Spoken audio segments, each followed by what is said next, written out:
Good morning. Seoul, Washington, and Tokyo reaffirmed their cooperation in dealing with a recent new threat by Pyongyang and denuclearization of the Korean peninsula.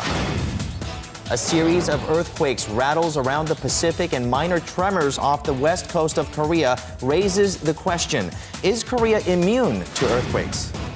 Tensions have been on the rise on the Korean peninsula with escalating provocation by Pyongyang since February. What are the intentions behind the actions? Agricultural cultivation from your home. Space-saving and easy to use. Get a look at home cultivation kits on Korea Today, Wednesday, April 9th, 2014. From Arirang News, this is Korea Today. And good Wednesday morning and welcome to Korea Today. I'm Kim Min-jung alongside Kim Young and Jin-ju. The 2014 London Book Fair has kicked off in the British capital, and this year special attention will be given to Korea as Korea has been chosen as the market focus. Right. Various events will be held to promote Korean culture and literature, and Korea's 10 renowned writers are currently at the site to better connect with international readers there. And it's considered the second largest book fair in Europe next to the Frankfurt Book Fair. More than 25,000 in attendance last year, so a great chance for Korean publications. That's right. And authors like Hwang Seok-young, Lee Moon-yeol, and Shin Young-suk will be able to shine at this book fair, so good luck to them. All right, good luck to them. And we now move on to our top story for today. Following 7 rounds of negotiations which began in 2009, Korea and Australia signed a free trade agreement that will remove tariffs on a majority of traded goods over the next decade once it goes into effect. Korea's trade ministry expects the deal will bring about $1.6 billion worth of benefits to consumers within a 10-year period and boost opportunities for small and mid-sized businesses. President Park says the gross domestic product of both countries will increase by more than $20 billion in 10 years. But the meeting between the Korean president and visiting Prime Minister Tony Abbott involved more than economic ties. 에벗 총리와 저는 영내 안보 지형이 급변하고 있는 상황에서 외교, 안보 분야에서 공조 강화가 중요하다는 데 의견을 같이 하고 The two leaders also agreed to provide more support for issuing working holiday visas to Australia and student visas for Australians coming to Korea. Chief nuclear delegates from Seoul, Washington, and Tokyo have reaffirmed their commitment to achieve a verifiable denuclearization of the Korean peninsula in a peaceful manner. South Korea's point man on the north, Hwang Jung-guk, and his U.S. counterpart Glenn Davies and Japanese Representative Junichi Ihara agreed on Tuesday to further coordinate with other parties involved in the 6-party nuclear talks, including China and Russia. Seoul and Washington, meanwhile, reportedly expressed their concerns on the bilateral talks between Pyongyang and Tokyo that have been underway on repatriating abducted Japanese nationals in the north, fearing that such discussions could hinder joint efforts on pressuring Pyongyang to give up its nuclear program. Japan, which has been eager to resolve this decades-long abduction issue within the Abe administration, has reportedly maintained that it is a domestic matter.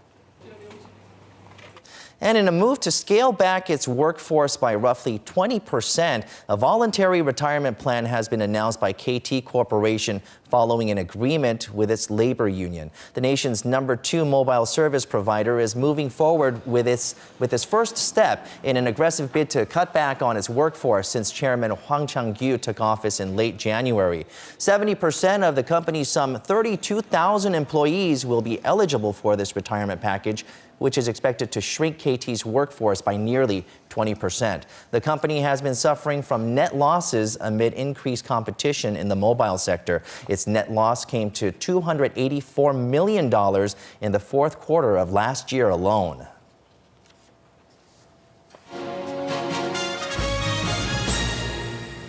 The The world has been hit with a number of earthquakes in recent weeks, and Korea is surprisingly no exception. Just yesterday, the country saw a magnitude 2.6 aftershock following last week's 5.1 earthquake that occurred off the coast of Tan in the western part of the peninsula. For a closer look at these movements, we connect live to Shin Se-min, who's standing by at the Korea Meteorological Administration Seismology Center. Now, Se-min, we see a screen behind you. What is it showing? Yes, Chinju, as you can see behind me is a seismic wave that is currently being monitored as we speak. And that earthquake that occurred last week with a magnitude of 5.1 near Tan created little to no damage. Since the epicenter was 100 kilometers away from the coastline, no damage was reported. But it did shake up some people about the possibility of future earthquakes.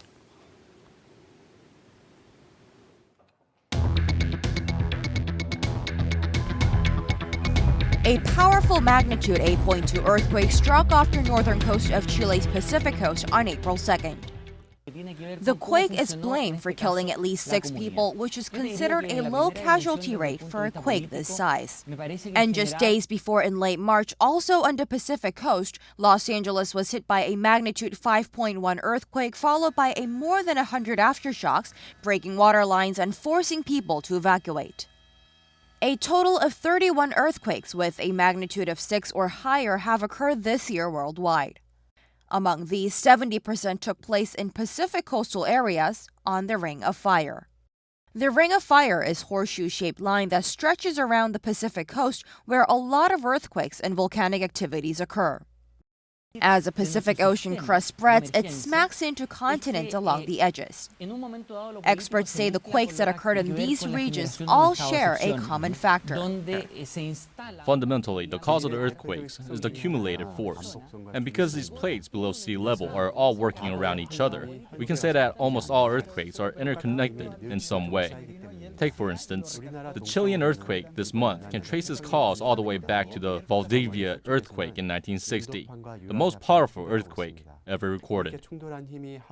This same rule applies all the way across the Pacific waters in the Asian-Pacific region.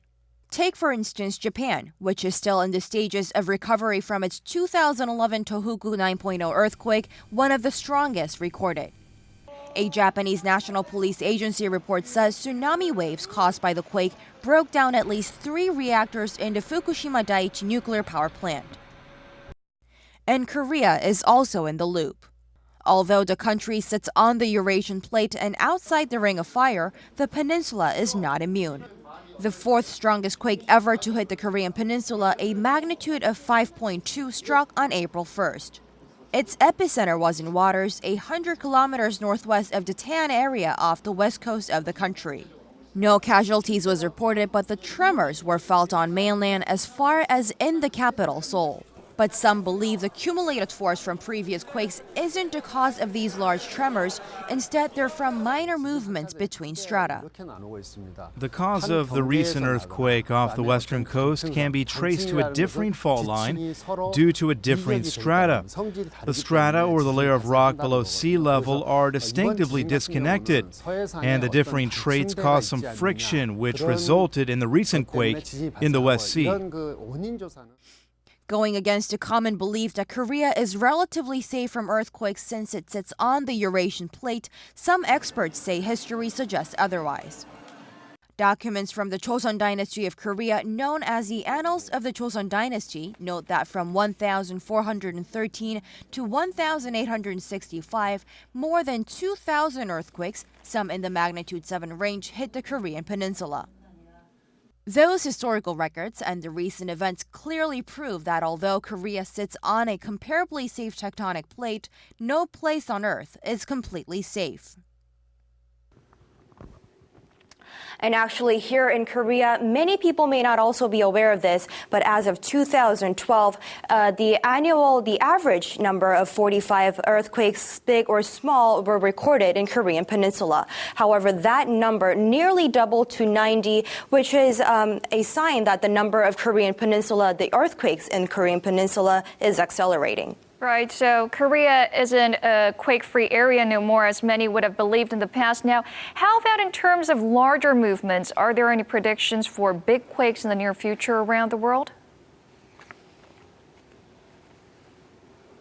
Well, Chin-joo, experts say that large earthquakes around the world, they usually happen bits and bits in different places around the world with a certain time frame. And once a mega earthquake hits, the planet is more susceptible to large-scale earthquakes for another 10 to 20 years. And with that, Chin-joo, we may also be in the time frame already with that 2004 earthquake that already hit the Indian Ocean near Sumatra with a magnitude of 9.1. And if that is the case, and if that is a starting point, Chin-joo, we're looking at another 10 years of earthquake, a mega earthquake worldwide. Chin-joo? That's why many believe it's time for the Korean government to come up with prompt measures and preparations for any future earthquakes before it's too late. Thank you, Semin, for that report. We appreciate it. That was Arirang News' Shin Semin reporting live from Korea's weather agency.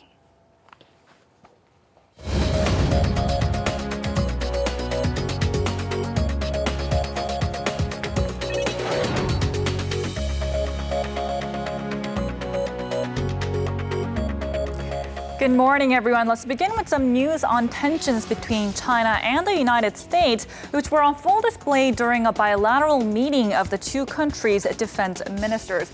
Now, the photo right here shows U.S. Defense Secretary Chuck Hagel shaking hands with Chinese Minister of Defense Chang Wan-kwon after holding a joint news conference in Beijing. The photo text reads, "Welcomed in Japan, chilling response in China." Now, as you may remember, Hagel was in Japan prior to visiting China, and in the photo you can see the rather cordial posture seen by the Japanese defense minister, which is in stark contrast to the stern-faced U.S. Defense Secretary Hagel and his Chinese counterpart. Now, for more on the meeting, let's take a look at the article right over here.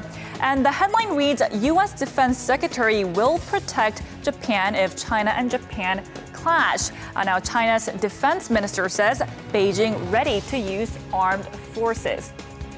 Now, the two defense ministers exchanged rather sharp words on Tuesday, in particular about the ongoing territorial dispute between China and Japan, according to the Daily. Hagel told Chang that China does not have the right to establish an air defense zone unilaterally, denouncing its declaration of the air defense zone over the East China Sea.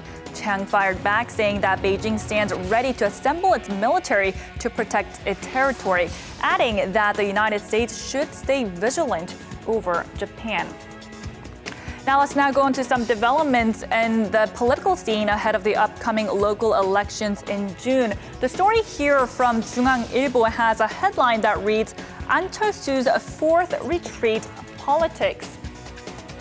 Now, on the photo below, you see Representative An from the main opposition party surrounded by reporters at the National Assembly for a news conference. There, he announced that he will re-examine whether he will continue to push for abolishing the party-centered nomination system for the June 4th local elections. Now, he had been pushing hard towards abolishing the system and saying that the top-down system encourages bribes between those that want a nomination and the party. But with continued opposition within the party, and a day after President Park Geun-hye rejected his offer to hold talks regarding the issue, Representative An changed his stance and said he has decided to ask the people and his party members for their opinion. The Daily says the reversal of stance comes in just 13 days since he vowed for his new politics campaign in trying to restore public confidence in politics by getting rid of corruption. So the paper gave a new name to An's new politics campaign, calling it his retreat politics, here playing on words using his name 철수, which can also mean retreat in Korean, and saying it's the fourth of its kind, citing previous cases where he didn't pull through with his promises.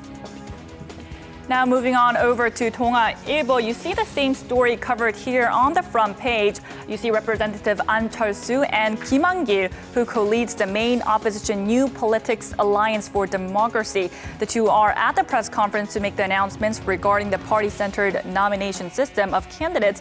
And the paper says the change in stance will shake up the party's election strategy. But let's take a look at the article here on the side and zoom in closer.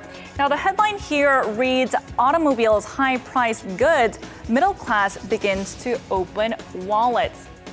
Now, it's been 6 years since the Lehman Brothers collapse that shook the global economy, and the Daily looked into whether people here in Korea were actually spending more amid reports of economic recovery from research institutions. Now, spending on cars, smartphones, products that people usually refrain from when they feel the economy is doing bad, actually rose, and the people are eating out more often, according to recent surveys. Now, the sales of clothing also rose in the first quarter by 8%. And compared to the same period a year earlier. So the domestic market is showing clear signs of improvement. Now, for more on the economy, let's take a look at the Mail Business newspaper and zoom in closer to a story here on the left. Now, the headline reads, one person to shoulder 10 million won, or about $10,000 US in national debt. Now, the total national debt stood at about 1.06 trillion US, which is up by nearly a quarter from last year. But the Daily explains that the hike in the government debt is mostly due to a change in the calculating system that now includes the money it has to give out to public servants and soldiers. Now, the picture chart shows the national debt. The part in orange shows the liabilities of pension schemes, and the blue, the total national debt. And the Daily notes that since the liabilities of pensions are a projected amount, it could change depending on the amount of pensions given out and inflation rates. Now that wraps up your look at today's newspaper headlines, and next up are the numbers from Tuesday's market close.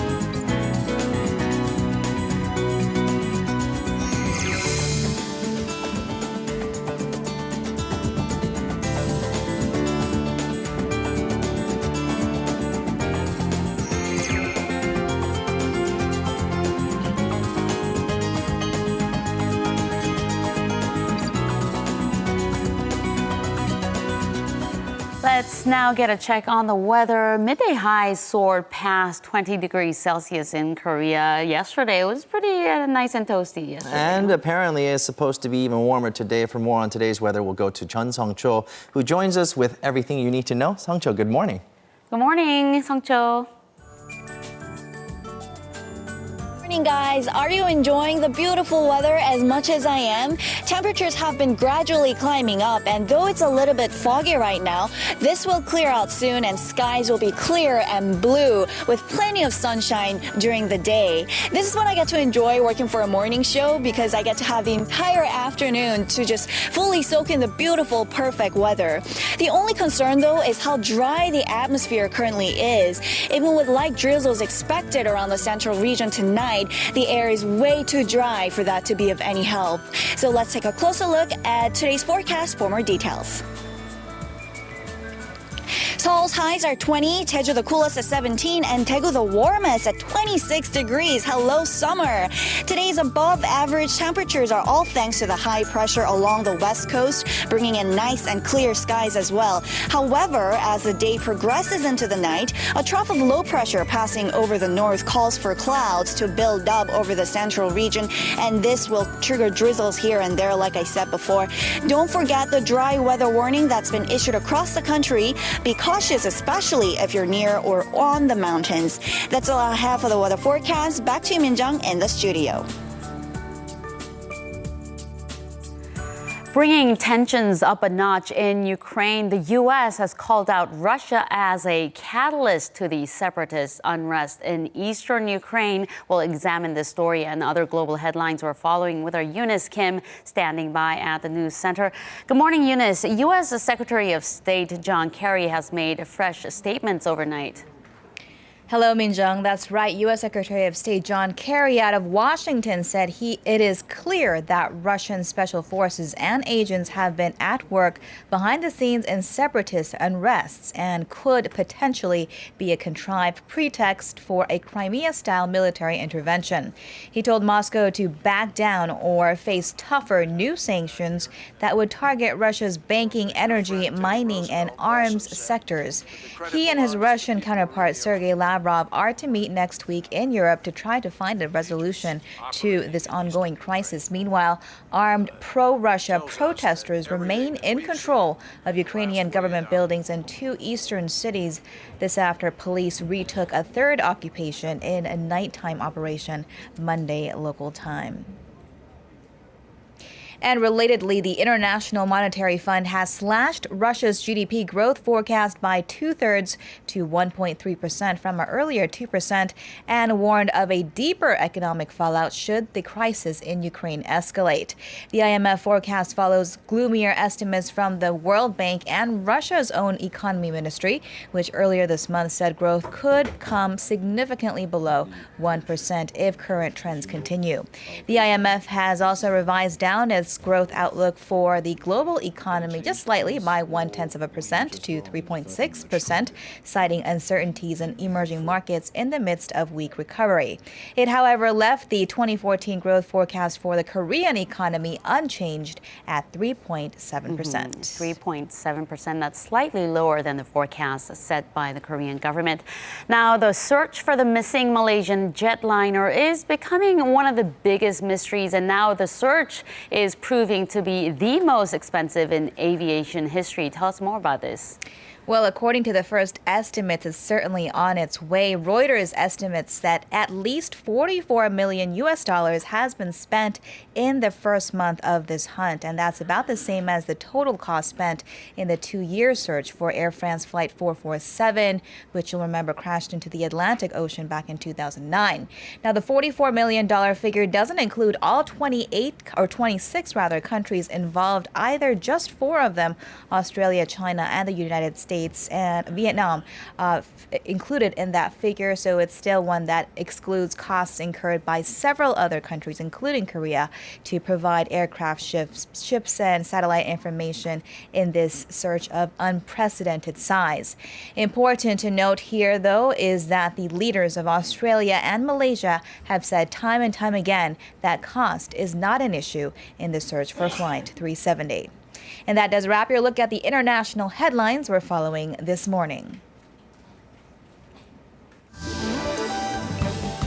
And coming up later on Korea Today, as Pyongyang steps up its rhetoric and military provocations, we put South and North Korean relations under the microscope today. We'll focus on the recent moves from North Korea, its intentions, and how Seoul is responding. All of this and more with Dr. Kim Byoung-joo. So who doesn't love a good joke? From satire to slapstick, Korea has it all. And a new recent addition is only adding to the fun of it all. Lee Myuni has more on that. Good morning. Good morning, Young. Sorry I can't start out with a good joke. Oh, it's okay. So some of the hottest stars today in Korea are comedians. And so you could really see their presence here in our community. And so here in Korea, we use the term 선배 to refer to a senior in a field and 후배 to refer to the junior. So some of the 후배s in comedy here in Korea have created this event to recognize their 선배s here. And so let's take a look. In the city of Asan in Chungcheongnam-do province, the doors have opened for a theater meant for laughs. To celebrate the grand opening, comedians have gathered to do what they do best, but also to show a little gratitude. In order to develop this theater, we asked for support from our audience members. We can't thank you enough for giving us comedians this opportunity. Some of Korea's most well-known comedians have been invited to leave their mark, literally, by imprinting their hands and writing their names in the hall. We are using our hands, we are using our mouth, and we are not even getting paid for any of this. These veterans of comedy prove that they haven't become rusty over the years as they stir up the crowd with their jokes. A new exhibition has now been opened, celebrating Korea's history with comedy. And now those with years of experience are teaching those coming into the field, mentoring the next generation of comedians. This is also moving. I'm speechless. These young comedians have so much potential. They can take a gloomy atmosphere and turn it into an enjoyable and memorable time. The aspiring comedians are keeping themselves busy, following the footsteps of their mentors. People have gathered from all over Korea, so I hope they find a humorous experience here. Comedians are not just on television. Koreans aspiring to become comedians are strong in number.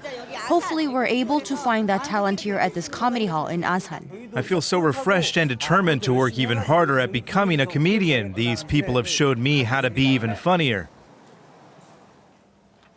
Now, it's a lot of the younger generation of comedians and gag men who are paying tribute to their older ones. The 선배s, as you said, they've really helped pave the way and the future for the future of comedy here in Korea. Right, so a little while ago you used the term gagman, so that's actually a term in Korea that we use for comedians. And so this gag concert, which is a popular comedy show, it's one of the oldest still running comedy shows here in Korea. They use the term gagman and gagwoman instead of comedians oftentimes, and that's really caught on in our culture, in our community. Okay, sounds great. So Asan would be the perfect place to go if you are interested in comedy or Korean comedy in general. Exactly. All right, thank you very much, Yuni. My pleasure. And still ahead on Korea Today, we're going to be looking at farming from home, right? In Korea, there's really not that much space for you to do the farming, but this actually solves all that. Freshly cultivated vegetables, flowers, and herbs all indoors. And that's next on Hot Items. We're going to take a look at some new options on how to grow eco-friendly and healthy greens with LED lights. Angela Park and Peter Bint are going to join us for a look at these devices.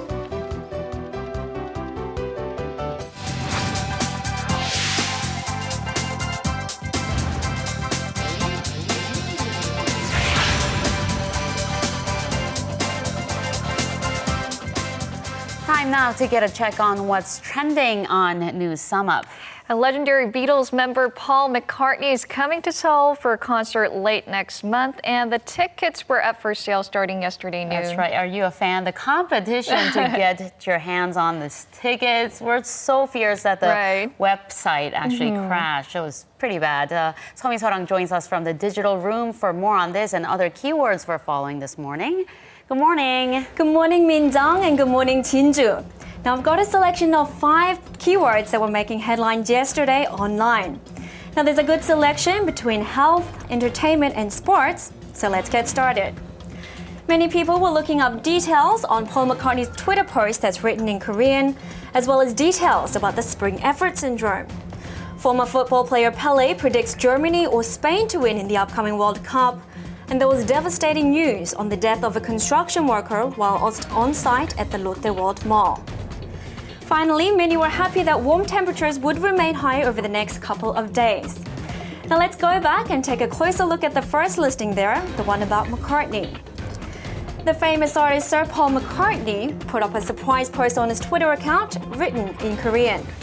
It reads, "Fans can grab pre-sale tickets," and then gives the links to a website where the purchase can be made. This is, of course, in reference to his May 28th concert to be held at the Tamsil Sports Complex here in Seoul. Hosted by Hyundai's Card Super Concert 20, this will be his first performance in Korea. Now, back in March, actress Lily Cole sent McCartney a photo of a busker in London who performed next to a sign that read, "Sir Paul McCartney, please have a concert in Republic of Korea. There are millions of fans waiting for you." To this, McCartney uploaded the photo on his official website, replying, "This pic may lead to a concert in Korea." Now, it's hard to know whether the two events are related, but I do hope that the piano-playing busker will attend his long-awaited concert. Now, the grammar and spelling of his long-awaited concert was pretty good, so I'm pretty sure that someone had helped him out in that regard. Nonetheless, fans online were excited both about his concert and his post. Now moving on to the other issue that was making headlines yesterday. People were looking up details on the spring fever syndrome. Many online users were hoping to alleviate their own tiredness. Spring effort syndrome or spring fever is another name that refers to a collection of physiological symptoms associated with the arrival of spring. While it can refer to an increase in energy and vitality, spring fever more often refers to the exact opposite, a general feeling of sluggishness, fatigue, and even headaches. Now, the precise mechanism by which spring fever occurs is yet to be researched, but many in the medical community speculate two possible theories. The first is due to a momentary hormonal imbalance as our body adjusts to the longer sunlight hours and higher temperatures of spring. Now, this changeover is quite taxing on the body, leading to the low energy levels. The second theory points to the increased fat and carbohydrate consumption during winter and calls for an increased intake of vitamins and proteins to help balance things out. In particular, experts recommend foods high in vitamins and minerals such as blueberries and spinach, as well as those high in protein such as eggs and legumes. Now, whether you suffer from spring fever or not, I'm sure that taking care of your body with a proper exercise and diet is always beneficial. That's it for today's News Sum Up. I'll be back with more updates tomorrow.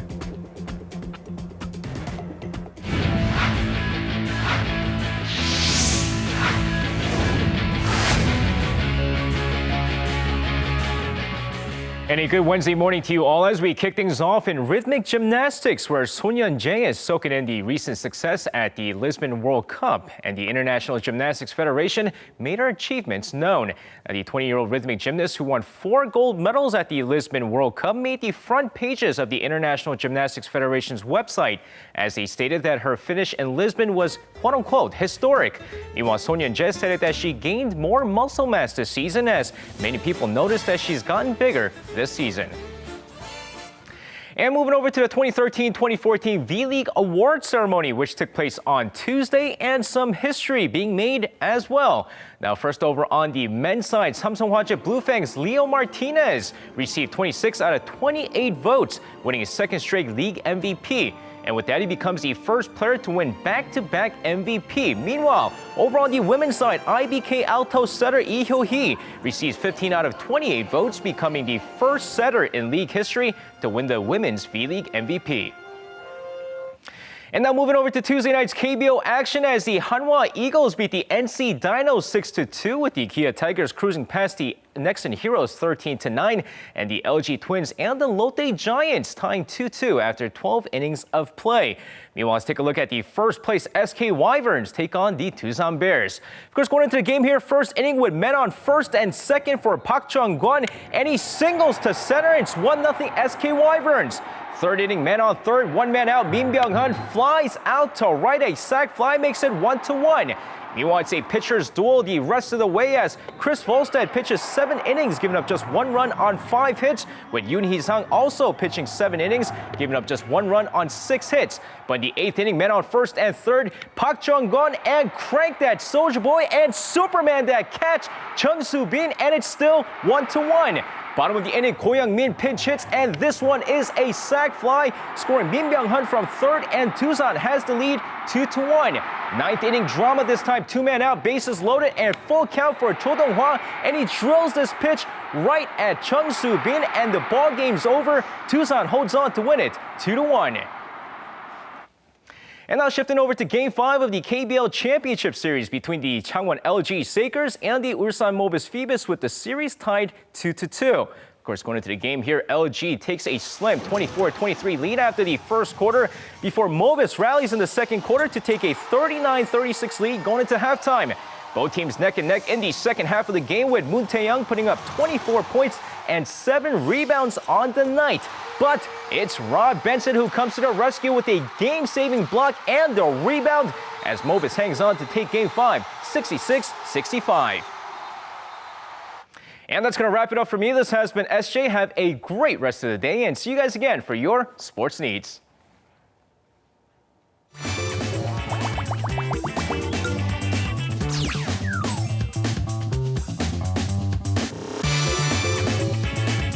With a series of provocations by North Korea, inter-Korean relations is also right now currently at a worrisome stage. And for more on this, joining us to share his focal point is Dr. Kim Byoung-joo. Good morning, Doctor. Good morning, Good morning.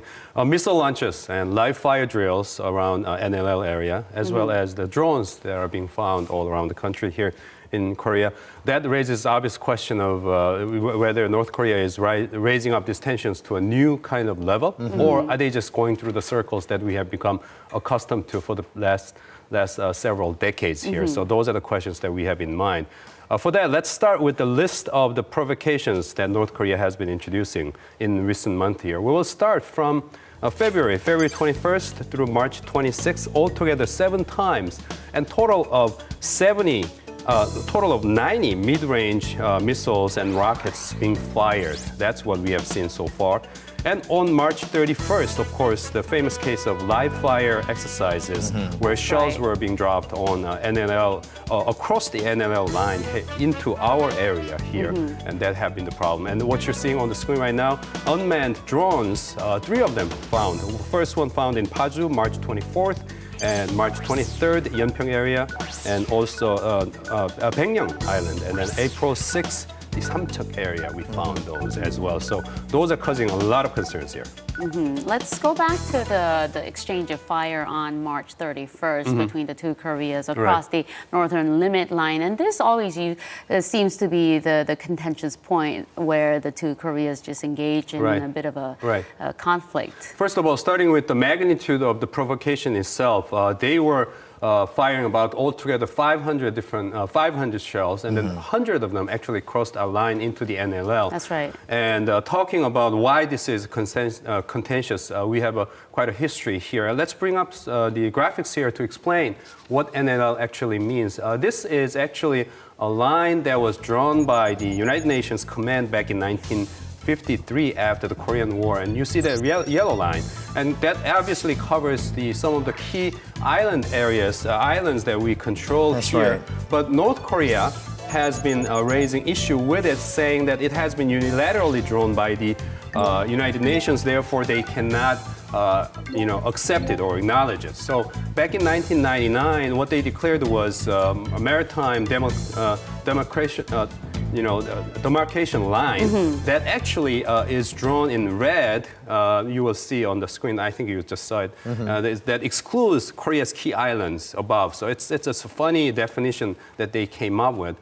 But of course, what's happening is, this shelling across the NLL this time, we have to keep in mind that these were the shellings in the open sea. So kind of indicating to us they're trying to show a kind of controlled provocation, not going up all the way, but trying to be not as controversial as much, but then again, at the same time, trying to indicate or invite the reactions, not only from South Korea, but international community. So the intentions, I think, were quite clear. So in a way, I mean, testing the waters, right? And with the latest discoveries of drones, I mean, we're being found, and some of them are, some witnesses say that they've seen them flying since October, right? So we're finding these. Now, this brings a whole new level of, I would say, insecurity.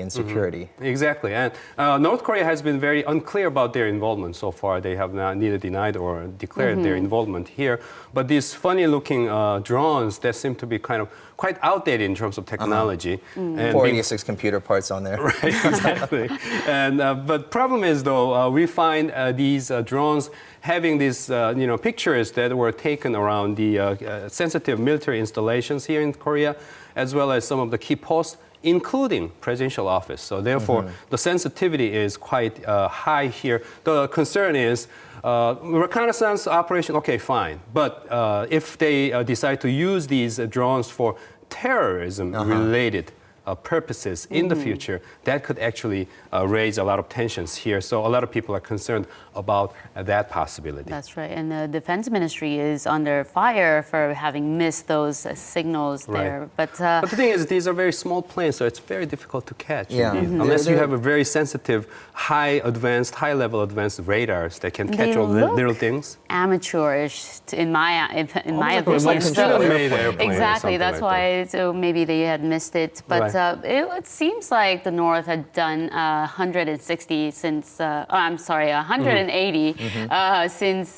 January, because back then they had made some conciliatory gestures towards the South, and now with the series of missile launches and what have you, and the new threat of a new nuclear test also.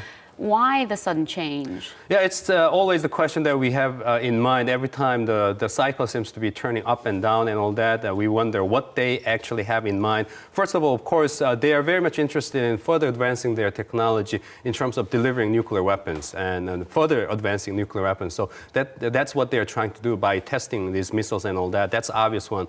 But the thing is, another one is they are really seems to be, and at least in my own part, seems to be showing indications of desperation here, trying to find some kind of dialogue phase here. But the thing is, if you want a dialogue from North Korean perspective, you can just sit here and then continue to say we want peaceful dialogue.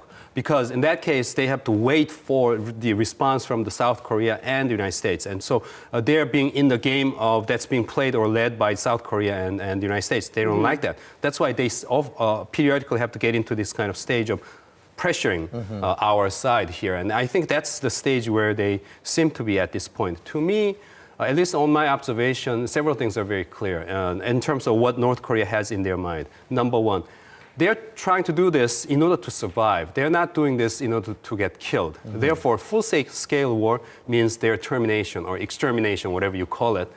They, I think, have enough knowledge about that. So the full-scale war is not an option here. Number two, nuclear weapons. I don't think, in my own view, they will ever give them up. Because after seeing what happened in Libya, Gaddafi, and especially recently in Ukraine, after giving them up, voluntarily, all these consequences, so they're not going to give them up. But lastly, however, I think what they're trying to do here are looking for some kind of permanent kind of a settlement that will guarantee their survival. So those three things that they are having in their mind at this point. But at the same time, however, we have to be mindful that North Korean regime itself is extremely unstable. So they may not be able to do the things that they have in mind. So those are the uncertainties that we have to deal with here. And also you mentioned the nuclear weapons, and they're testing their missiles and rockets to actually get the payload capacity, or they want to show signs that they can actually do this, right? Exactly. But at the same time, the new nuclear threat of them threatening a new type of test that's unimaginable by any of their enemies. What's that all about? Yeah, well, that's typical kind of North Korean rhetorics right there. But the thing is, what we have keeping in mind is the past record. Past 3 times of a nuclear test, they announced it, and within a month time, they actually did it. So if you track of it back in 2006, 2009, and then last year, they always did it within a month period of time. So that's why we are concerned. There was an announcement. You just repeated it. And so what's going to happen within a month time, that's very much of a concern here indeed, and we are closely watching. Okay. All right, now there have been the series of events, and also it's gathering opinions from the citizens of Korea. Right, that's right. So we have went out actually to the interviews. streets, right. Let's take a listen. Worried that the front line and the greater metropolitan area might fall under danger. And I'm also concerned about the NLL area in the West Sea, where there have been provocations and clashes with the North. Both of my sons are currently in the military. Not only my sons, but many young Korean men are serving their country in the military, and I'm very worried as a father. I'm really worried now that there are also talks of another nuclear test. I hope there will be no more armed provocations that lead to major incidents.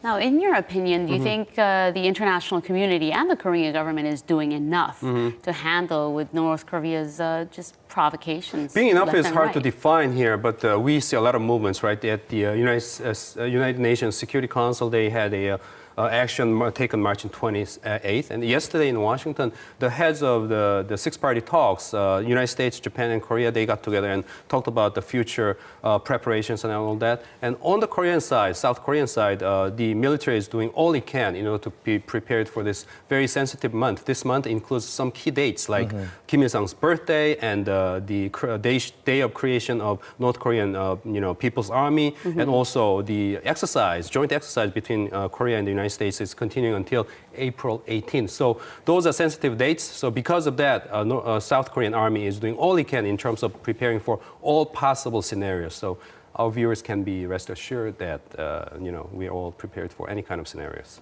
Okay. All right, well, Dr. Kim, thank you so much for joining us and sharing once again your focal points in the matter. Thank you.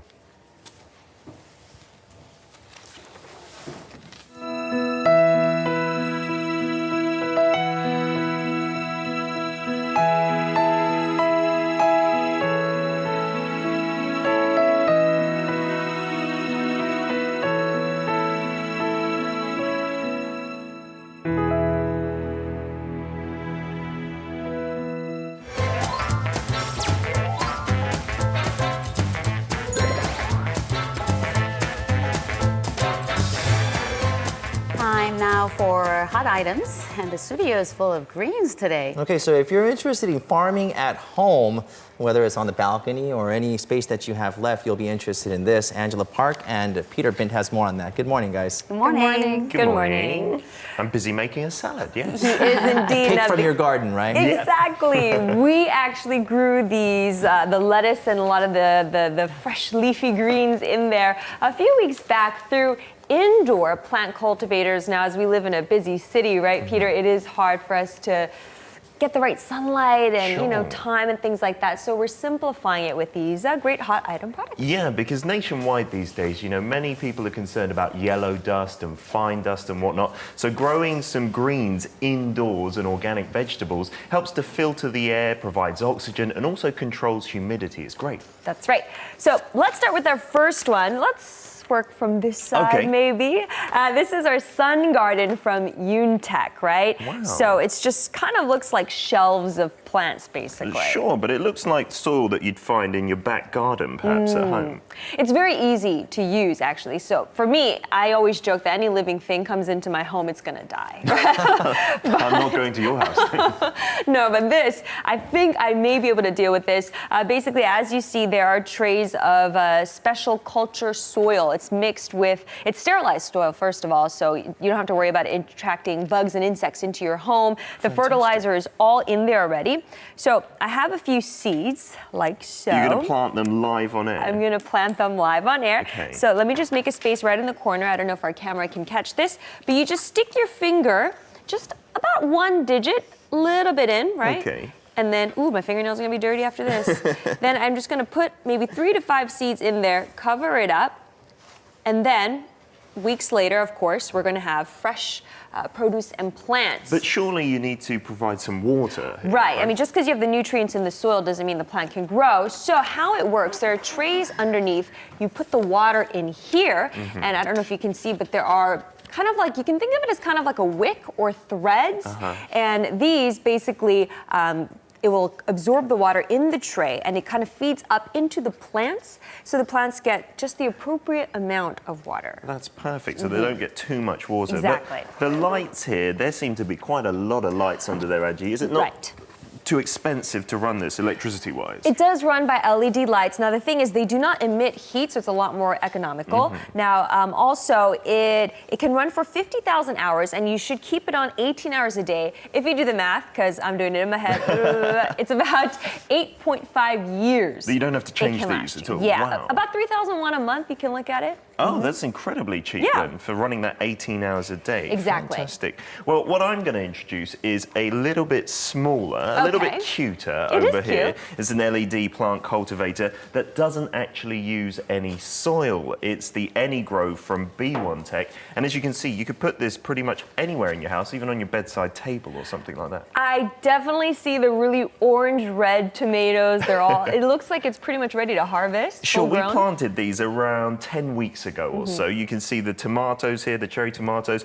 Down here on this side, we've got some bush basil and some bok choy as well, and they're all ready to harvest now. Now, what I'm curious about, just like my product, my item, how does the water get up to the plants? Well, it's not difficult at all. There's a little tray here. I don't know if we can see it on the camera, but all you need to do is place the water and nutrients in there. And what you plant it in, instead of soil, it's a nursery medium, which is one of these little discs here. And if you soak it in water, it becomes much, much bigger. Almost looks like a little sundae. Kind of like those those wet tissues you get, the dried wet tissues. Right? So this plays the role of the soil, and all that happens is here, you put your seed into that, place it into a little plant pot that they provide for you, and then put it in the holders, and the water and the nutrients are automatically fed to all the plants here. It's fantastic. I'm eyeing out these buttons, and I'm wondering what those are exactly for. Well, there's 5 different cultivation modes, and what happens, obviously the roots will come out of the bottom like this and soak up the water and nutrients, but these control the amount of light that the plants get. So for leafy vegetables, they need about 16 hours a day of light, but for herbs and flowers, it's only 12 hours a day. So you set it to whatever mode, whatever plant you're growing, and then you don't even have to turn the lights on and off. It does it automatically for you as well. That's like good for people like me who, like I said, we just kill stuff. You won't be able to kill these, yeah, I promise. Okay, so that is your N.Korea. We have one more indoor plant cultivator, and this one is, it kind of looks, well, first of all, it's Sing Sing by our farm. And you can see the plants, the leafy, plants growing very well because it's an efficient mode of growing your plants. Sure. Well, it looks like a greenhouse almost, right? Exactly. It has the efficiency of a greenhouse. Again, it's using LED lights to maintain the appropriate levels of temperature, humidity, not to mention levels of carbon dioxide as well. So I guess like a greenhouse, it lets the light in but doesn't let the heat come out. Right. Not only that, but you mentioned earlier in the program, there's a lot of outdoor pollutants, right? And so, oops, wrong one. So we're worried about it getting into our plants and things like that, and it's not good, especially mothers out there worried, right? So this keeps all that bad stuff out, and it's very easy to use. Basically, the tray I pulled earlier, you put water in it with a mix of nutrients. So it's like a hydroponic device because there's no soil involved, right? Oh, this uses just little sponges, exactly. I see. As you look, it kind of looks like hair, but it's a sponge where you put the seed into the sponge like so. I don't know if our camera can get a sight of this, but you can kind of see it blossoming.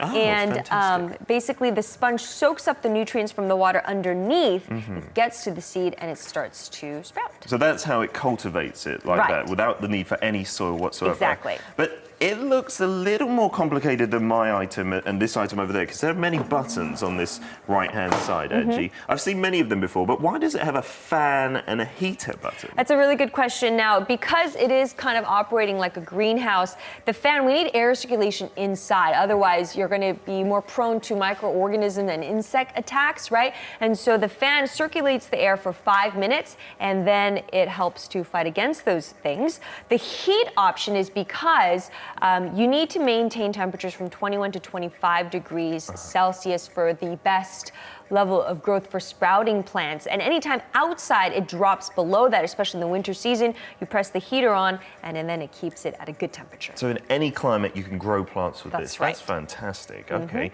Well, I was making the salad earlier. I'm going to add a fresh couple of tomatoes as well to finish it off. And I think our MC should come over and give it a try, right? I promise these have been washed. Well, I'll polish I don't know about that. We just saw you pick it. It's okay. It's not going to kill you. But you can test and see how our green thumb abilities are. Yes. I'm going to serve it up for you guys.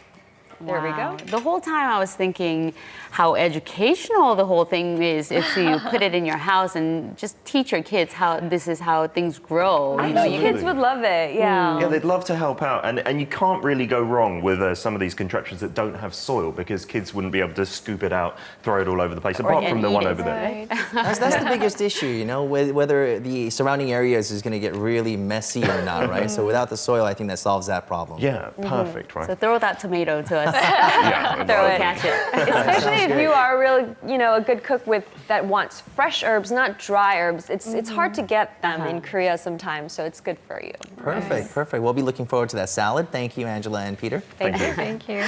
All right, that just about does it for this edition of Korea Today. Yes, enjoy the rest of your Wednesday. It is hump day. We're halfway there, so we'll see you back here tomorrow morning. Thank you for watching. Bye-bye. Bye-bye.